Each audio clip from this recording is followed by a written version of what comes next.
Sir ಎಲ್ರಿಗೂ ನಮಸ್ಕಾರ. ಇದು ವೀರೇಶ್ ಕಲ್ಪವೃಕ್ಷ ಕೋರ್ಸ್ ಬಿಲ್ಡರ್ಸ್ ಇದ್ದ ಸರ್. ನಮ್ಮಲ್ಲಿ ಇವಾಗ ಬಡ ದೋಸ್ತ್ i5+ಗೆ ಒಂದು ಕಂಟೈನರ್ ಮಾಡಿದ್ವಿ. ಈ ಕಂಟೈನರ್ ಬಂದು ಟೋಟಲ್ ಬಂದು ನಿಮಗೆ 6.5 ಫೀಟ್ ಹೈಟ್ ಇದೆ, 6.5 ಹೈಟ್ ಇದೆ ನಿಮಗೆ. ಈ ಗಾಡಿಗೆಲ್ಲ ಉಪಯೋಗಿಸ್ತಿರೋ ಬಂದು CR ಸೀಟ್ ಸರ್. ಇದು 1.2 CR ಸೀಟ್ ಇರುತ್ತೆ ನಿಮಗೆ.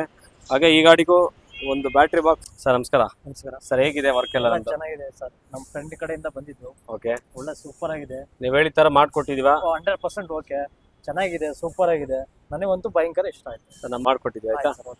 Thank you very much. ಇದೆ ಸರ್, ಸಪೋರ್ಟ್ ಮಾಡಿ. ಹಿಂದ್ಗಡೆ 6 ಬಾರ್ ಲಾಕ್ ಹಾಕಿದ್ವಿ. ಶೀಟ್ ಎಲ್ಲ ಹಿಂದ್ಗಡೆ ಡೋರ್ಗೂ ಶೀಟ್ 1.2 ಶೀಟ್ ಇದೆ. ಹಾಗೆ ಕೆಳಗಡೆ ಎಲ್ಲ ನಿಮಗೆ ಚೆಕ್ಕರ್ ಶೀಟಲ್ಲಿ ಬೆಂಡ್ ಮಾಡಿಸ್ಬಿಟ್ಟು ಇಂಚಸ್ ಹಾಕಿದ್ವಿ, ಇದೇನು ಬೆಂಡ್ ಆಗ್ಬಾರ್ದು ಅಂತ. ಅದೇ ಕಂಪ್ನಿಯಿಂದ ಬಂದಿರೋದೇ ಎಕ್ಸ್ಟೆನ್ಷನ್ ಮಾಡಿಬಿಟ್ಟು ಬಂಪರ್ನ ಆಲ್ಟ್ರೇಷನ್ ಮಾಡಿದ್ದೀವಿ ಅಷ್ಟೇ. ಇದಕ್ಕೂ ಹಿಂದ್ಗಡೆ ಎಲ್ಲೋ ಪಾಯಿಂಟ್ ಆಗಿದೆ RTO ಪರ್ಪಸ್ಗೋಸ್ಕರ. ಹಾಗೆ ಸೈಡಲ್ಲೆಲ್ಲ ನಿಮಗೆ 3mm ಶೀಟ್ ಬೆಂಡ್ ಮಾಡಿಸ್ಬಿಟ್ಟು ಇಂಚಸ್ಗೆ ಸಪೋರ್ಟ್ ಕೊಟ್ಟಿದ್ದೀನಿ. ಇಂಚಸ್ ಎಲ್ಲ ಬಂದು ಹೆವಿ ಇಂಚಸ್ ಈ ಗಾಡಿಗೆ ಮಾಡಿರೋದು. ಒಳಗಡೆ ಬಾಕ್ಸ್ ಟೈಪ್ ಒಂದು ಏರ್ ಕಟ್ರ್ ಮಾಡಿದ್ವಿ. ನಿಮಗೆ ಒಂದು ಡೋರ್ ಎಕ್ಸ್ಟ್ರಾ ಮಾಡಿದ್ವಿ. ಇದರಲ್ಲಿ ನೀವು ಸ್ಟೆಪ್ನಿ ಇಟ್ಕೋಬೋದು, ಸಣ್ಣ ಪುಟ್ಟ ಲಗೇಜ್ ಇದ್ರೆ ಹಾಕ್ಕೋಬೋದು. ಮಿನಿಮಮ್ ಅಂದ್ರೆ 100 ಕಿಲೋವರೆಗೂ ಇದು ನಿಮಗೆ ಕ್ಯಾರಿ ಮಾಡ್ಬೋದು. ಇದರಲ್ಲಿ ಎಲ್ಲ ಏರ್ ಕಟ್ರ್ ಕ್ಲೋಸ್ ಇದೆ. ಇದು ಶೀಟ್ ಎಲ್ಲ ಬಂದು 1mm ಇರುತ್ತೆ ನಿಮಗೆ, ಏರ್ ಕಟ್ರ್ ಶೀಟ್ ಎಲ್ಲ. ಕೆಳಗಡೆ ಎಲ್ಲ ಪೈಪ್ ಹಾಕ್ಬಿಟ್ಟು ಸಪೋರ್ಟ್ ಕೊಟ್ಟಿದ್ವಿ. ಇದು ಪರ್ಮನೆಂಟ್ ವೆಲ್ಡಿಂಗ್ ಹೊಡಿದ್ವಿ, ಯಾವುದೇ ಥರಕ್ಕೆ ನಿಮ್ಗೆ ಕಟ್ಟಾಗಲ್ಲ ಸರ್. ಇದೇ ಥರ ಯಾವ್ದಾರ ಗಾಡಿ ಇದ್ದರೆ ದಯವಿಟ್ಟು ನಮ್ಗೆ ಕಾಂಟ್ಯಾಕ್ಟ್ ಮಾಡಿ. ಇದು ಕಲ್ಪವೃಕ್ಷ ಕೋಚ್ ಬಿಲ್ಡರ್ಸ್ ಅಂತ ಹೇಳಿ, ಪೀಣ್ಯ, ಬೆಂಗಳೂರು.